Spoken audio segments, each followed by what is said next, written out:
Okay, I told you about an exegesis, which is hearing something and then trying to make it faith applicable. So today you get to help me do that. We're going to write a sermon together. Huh? And I'm going to begin by telling a story, and there will be two questions following this that I would like some responses from, okay?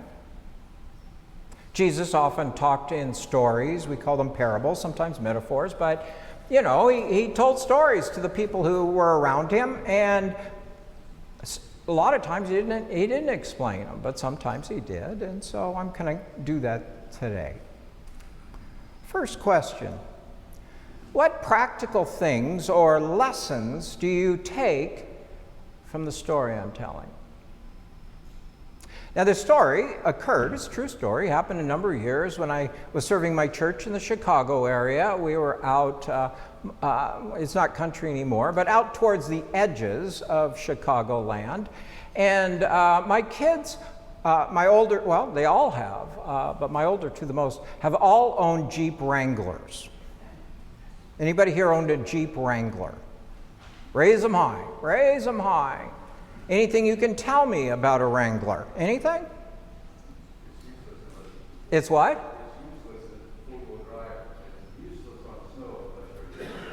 It was good on snow? Yeah, with four-wheel drive. Okay. And they're fun. They're kind of cute. My oldest two still have Jeep Wranglers.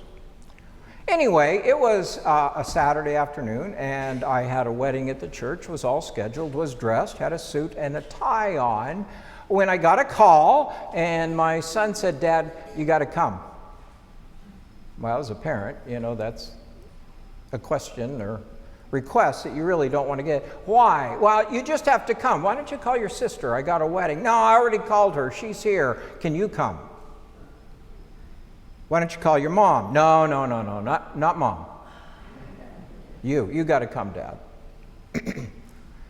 So I got in my car and left. I had some time before the wedding, and I got out to the edge of the town in this wooded area, and it had rained the night before, so, it wasn't a road I really wanted to go down, but I did. And there in the mud was my son's Jeep stuck. And my son, never to leave anything the way it comes from the factory, had big mutters on it, and he had raised it. And of course, he believed that Jeeps are not meant for paved roads, but for off-roads, and he was stuck in the mud. Shaking your head. Why are you calling me? Well, I think you can tow me out. Well, I can't tow you out. I have a Ford GT. This thing is more useless than, that's not going to happen. But let me keep going with the story. As I said, he had already called his sister, who had a Jeep Wrangler, and they had already hooked it up, and one Jeep to another, and she was supposed to tow him out, but guess what happened to her? She was stuck. Even worse. Let me go back to that Ford Mustang towing two Jeeps out of mud, and how stupid are you to think that, right? Well, we tried, and we sloshed around, and we put boards down, and we did everything we could, and I'm getting more and more frustrated. I'm looking at my watch, and I slip in the mud. Good thing I had a robe to wear at the wedding. But my last words, well, that bumper sticker that says, "I love Jesus, but I cuss a little"?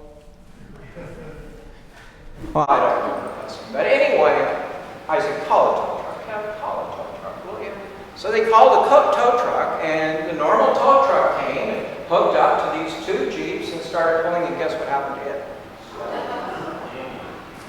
So we had Jeep 1, Jeep 2, tow truck 1 stuck. I said, "I gotta go. That's it. I'm gone." Well, eventually they got out, and I asked them, "Well, how did you manage to do that?" Everybody, even the tow truck and the tow truck driver, they didn't know what to do. He said, "Well, the tow truck driver called a big tow truck." those big ones with 9 tires in the back and 2 in the front. And that's what finally pulled them out. That's what finally got them out. So I guess all's well that ends well. And it's a crazy story, one which most of you probably could never imagine getting into, right? As the bumper sticker that many Jeep owners have on their vehicle, it's a Jeep thing you wouldn't understand. Can't hear me?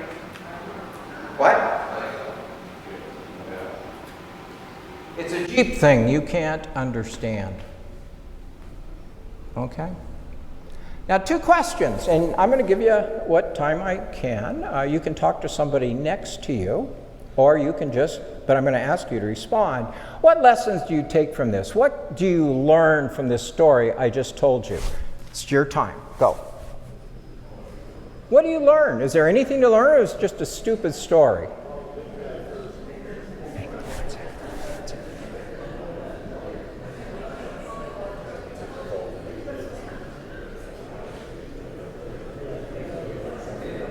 Did you learn anything? Okay. What'd you learn? Don't be stupid? What do you got? What? Don't buy a Jeep. Well, they actually owned a number of them after that. Some others, yeah. Move to Florida. Get stuck in the sand. Get stuck in the sand in Florida. Well, that's an option. Some others, maybe? Anybody? Call the tow truck before they get stuck? No, before you came. Well, they could have, but you know. Should have known better and called the bigger one. Well, but Dad's free. Right? Some others? Yeah? Oh, well, they did have a winch. He said, own a Jeep with a winch. Yeah. The biggest mistake was calling you. You couldn't do anything. Biggest mistake was...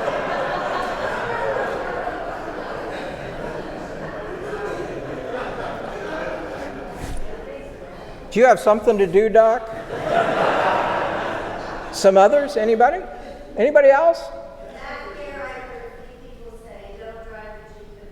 Don't drive it, but they're made for the mud. They're made for off-roads. Yeah, one more back there. Kids bought Jeeps. Why aren't they able to solve their own problems? Because Okay, I couldn't hear all of that. Please repeat it. They should solve their own problems? Is that what you said? no need to call back.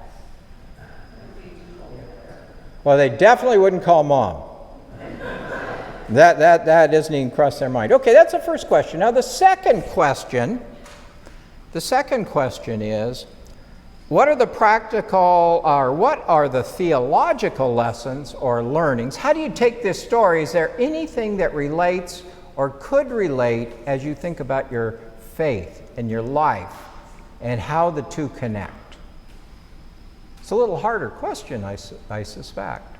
But there you go, you can talk to each other. Or is it just a stupid story? Yeah, you're not talking so much. Yeah, Doc, be nice to me. Thank God for making a big tow truck. Thank God for making a big boat. Well, that could be, yeah. Some others? You don't have to get What's that? You don't have to get out of trouble all by yourself. You don't have to get out of trouble all by yourself. Some other things? Anybody? Heavenly Father, you have earthly Father you call upon. Okay, call on God as well as an earthly father. Okay, anything else? Come on, you got to help me. This sermon's dying. You know, sermons come because when one is in contact with Scripture and you read Scripture, you know, people always ask, how long did it take you to write that sermon? Well, sometimes sermons come in a half hour, and sometimes years. Years, because you mull over things. There are certain texts in Scriptures, our seminary professor said, don't preach on those until you've lived a while. It's true. Because as you move through things, if you are engaged in your faith in some way or another, you see life differently. You see and hear life with different eyes and ears. Everything has applicability. Everything has some applicability to faith, whether in ethics or values or morals or right and wrong. It's always at work. But here's the thing, one of the reasons we don't do this or we think so hard is we've gotten to such a degree in terms of this Western mentality of separation of church and state that we have blocked them apart. This is work, this is church, this is the Bible, this is every other piece of literature. We isolate these things and we separate them. So we click our mind off here and we turn it on here. And, a lot of times we get these messages in church and then we leave and forget all about them. And yet the good sermon answers one question and one question only. So what? So what does this have to do with my life and our world? Now, in Western society, as I said, we've got to the point that we don't think this way too much, but certainly other societies, other cultures are not this way. And certainly in the first century, when Jesus was alive, most of society did not separate or try to separate in this fashion. The sun rose and it set. It rained or it flooded. People grew wealthy or poor. If you're poor, that's where God wants you to be. They had good health or they had bad health. They lived or they died. They had children or they didn't, because it was all tied to God or the gods that they worshiped. That's how closely they integrated what they believed from a faith or a theological perspective into their existence. Willing to sacrifice to the extremes whatever they felt. The bigger the problem, the bigger the sacrifice. And of course, we have a lot of history with human sacrifice. The first child or the oldest daughter, Human history has moved from human sacrifice to harvest sacrifice, and now monetary. We ask for monetary sacrifice. Scholars even see this evolution taking place within the Bible. You read the first story of Cain and Abel, the two sons of Adam and Eve, and they both make offerings to God, and Abel's is chosen over Cain. It is the agrarian offering. And Cain gets jealous and kills his brother. And of course, Abraham, the patriarch of the whole Judeo-Christian tradition in that sense. Remember, God says to him, your descendants will be as great in number as the stars of the heavens. And God says, well, you just have to do one thing for me, God. Abraham, you have to keep this covenant. And I'm going to ask you as a sign of that to sacrifice your one and only son, Isaac. That's a pretty heavy ask, right? Not unusual in the ancient world. And Abraham concedes and takes his son, his only, to be sacrificed. He builds the altar. He puts the boy on it. He's bound. And as Abraham raises the dagger to sacrifice his son, God says, don't do it. Stop. Which most scholars, myself included, see this as a shift within this tradition from human sacrifice to sacrifices of other forms. Certainly they made sacrifices, all different kinds, pigeons, lambs, all sorts of things, but they moved away from that, which separated them from the Canaanites and other religions around them who worshiped the god Moloch or others that demanded this kind of sacrifice. And so that kind of thinking, that way of seeing life and God's activity in life fades. So what I'm, shifting gears, what I'm trying to say to you, I believe God is active and involved in our lives and in our worlds. It's just that we've unfortunately deleted, never updated, or created a firewall in our minds that eliminates asking when, where, and how. Do I see it? Is this it? How am I listening, or do I overlook it or ignore it totally? Or ignore it totally. We take the divine out of our perspectives and out of our view. And when we do that then, and we ask these big questions about life, like why do good things happen to bad people, or why this or why that, or ethics or values, or how should we live and what should we do, when we separate those two, it becomes virtually impossible to reasonably and rationally relate our faith to our existence. So a lot of people say, well, I'm a Christian, and then you look at what they do and they say, and you say, where's the disconnect? Where is the disconnect? Do you go to a church and leave? Do you not listen to the so what? Yes, was it God's intention that my kids would go joyriding in the woods? Well, maybe, I don't know. I don't think so. Did God say, well, I'll see what Keith says if he slips in the mud? Let's play that little game today. No, I'm not buying that one. I think God has far more important things to be troubled with, right? And to face, even with infinite resources. And so we mentally separate, but my faith perspective always tells me, is there something here? I haven't thought about this story in years, but somehow when I read the text today where it says, Paul says, I am involved, he says, there's more than enough suffering in the world to go around, and I participate in it, and I participate and relish participating in the church's part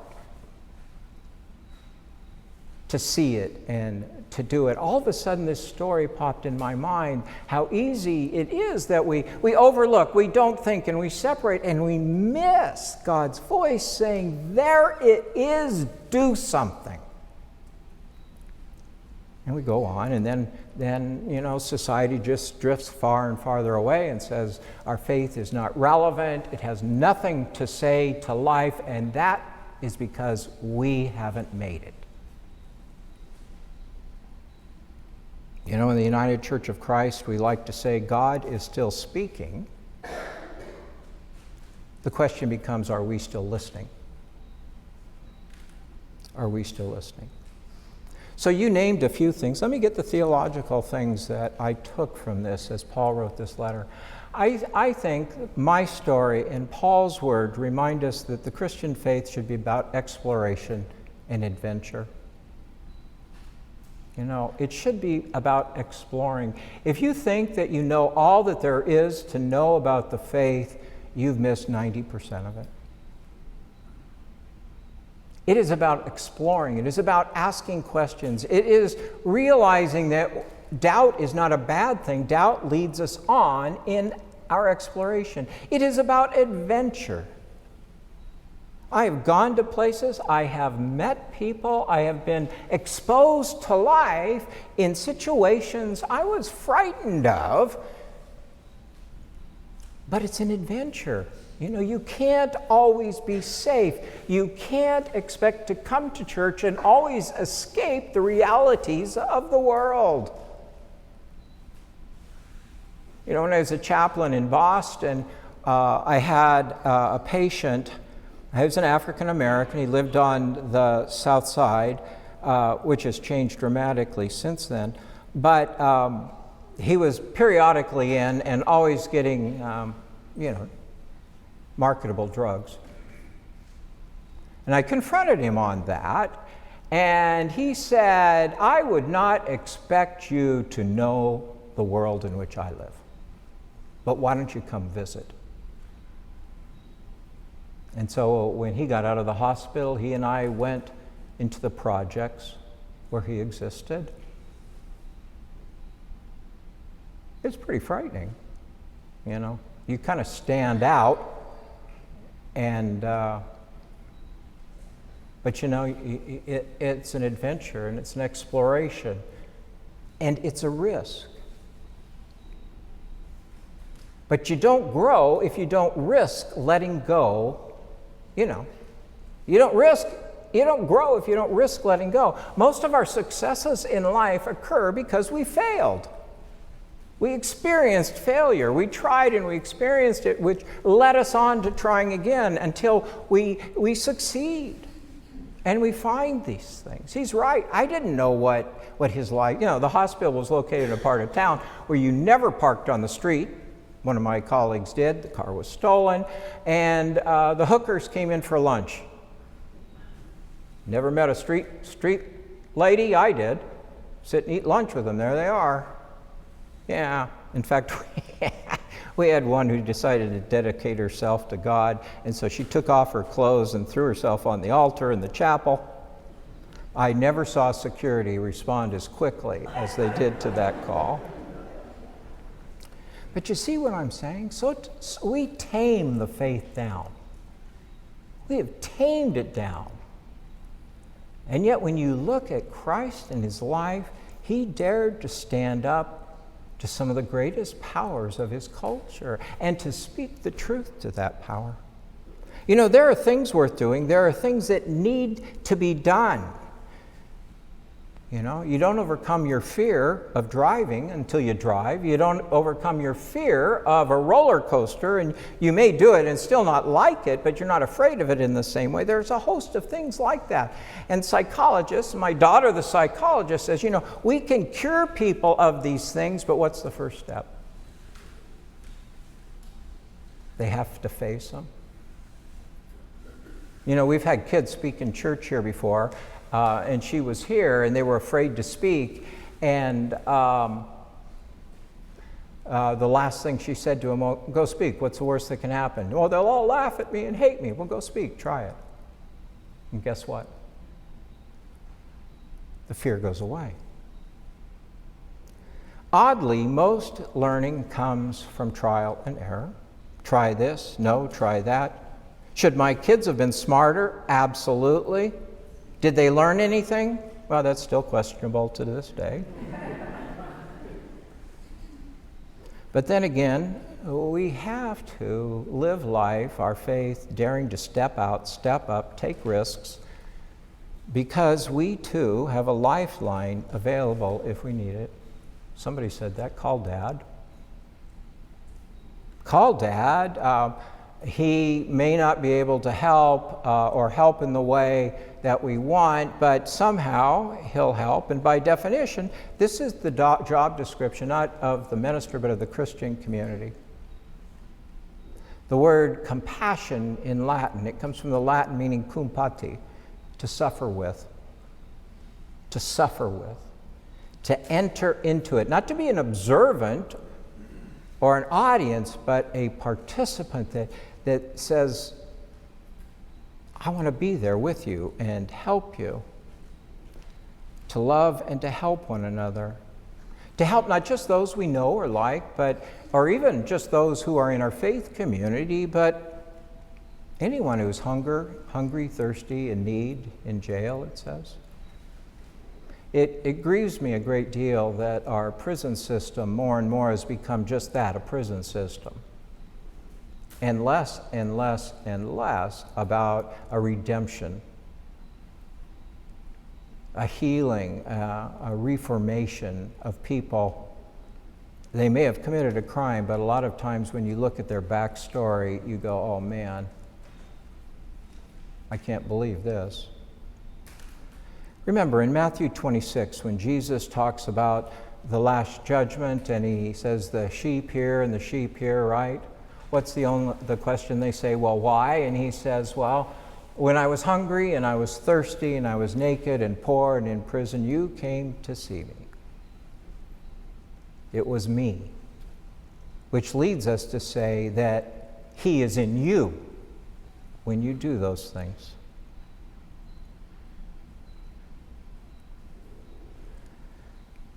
The big tow truck that digs us out of the messes we get into so that we can go on. Did the Jeep have some dents? Yeah. Scratches? Yeah. Still ran. Still did everything my kids wanted it to do. You see, we don't emerge through life. We don't live life without getting banged up, and you don't move through it and succeed in life without bearing some of those scars, but you can go on. We all got them. Everybody here's got a story. We all got scars. And yet we're here to testify that they didn't win. That we overcame them. We didn't beat them necessarily, but we overcame them. You know, as I wrote this, I thought of that old saying, I only wish I'd gotten smarter sooner and older later. Right? My dad used to say, schmut too late and old. Yeah. I believe God still speaks, and sometimes God speaks in clear and loud overtures we absolutely can't miss, but most of the time I suspect in soft tones and less obvious ways. Jesus passed on a good deal of his wisdom through stories, through parables, through events he knew or heard of that were a part of real life. You ever think about that? They're not stories. The prodigal son was probably somebody new. The Good Samaritan, maybe somebody he had seen.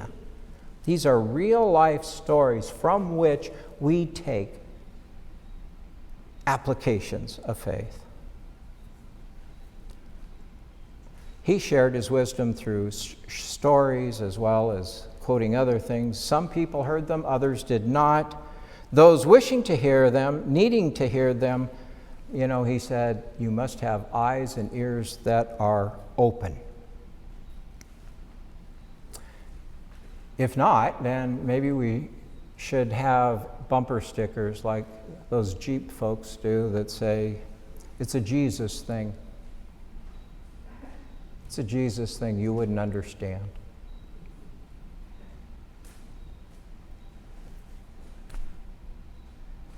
So what?